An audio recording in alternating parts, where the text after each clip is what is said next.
And now seems like as good a time as any to ask about kind of bringing on additional guest actors, because every year... Yeah, we're going to do that. It's every year it's kind of a fun adventure for fans to discover, like, I know that voice, or I recognize this person, and sometimes it's like you bring in the actual celebrity to play themselves in the show. What's that process like? How often do you have to kind of rewrite, because like you said you were going to have Naomi Watts, and then Naomi Watts wasn't available, obviously. Well, it's never happened with Naomi Watts. Right. It does happen, though, where we write something specifically for one actor to play themselves, and they say no, and we have to rewrite it for another actor.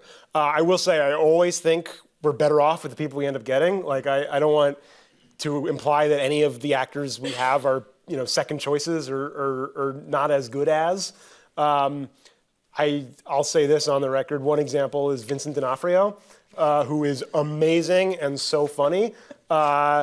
Was not the area we were thinking of for that character at first. He plays the original star of Mr. Peanut Butter's House in season 4, and he plays in this very, creepy, serious kind of tone, which is amazing and so much funnier than original idea, which was we thought we'd go for someone very posh and Shakespearean was the idea, and so the original offer was to Ralph Fiennes.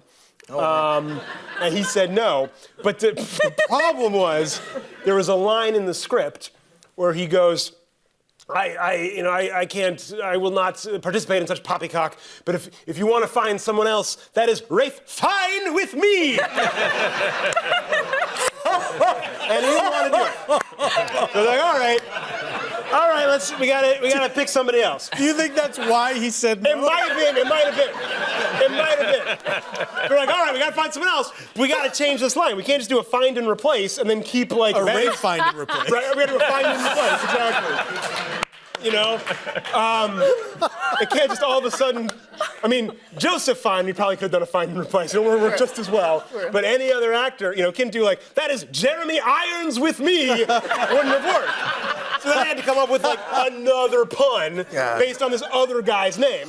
And we ended up going to like 7 different actors on this thing because I realized what we were looking for was somebody who had a sense of humor about themselves, but the kind of actor we wanted is someone who seemed to be humorless, right? Like the whole point of the joke is they take themselves so seriously. So we wanted someone who seems like they take themselves really seriously, but actually has a great sense of humor about themselves. And what we discovered is that mostly the people who seem to take themselves really seriously do take themselves really seriously and are not eager to make jokes about themselves. And so every time they got to know, it's like, I got to change this fucking line again.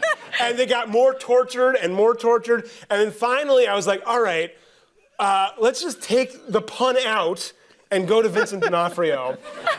And then... Are you fucking kidding me? And then he said yes. And then when I got him in the booth, I was like, just for shits and giggles, can we get you saying, this D'Onofrio has had D'Onofrio?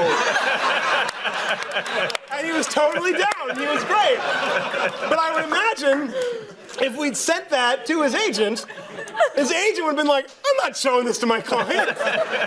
So I think it was the taking it out that actually got the actor. Wow. Oh my God. The lesson you learned is just to lie to all of the actors. It's to not tell them what we're going to make them do. Turns out there's a lot of lying in show business. Yeah, no, that seems to be true.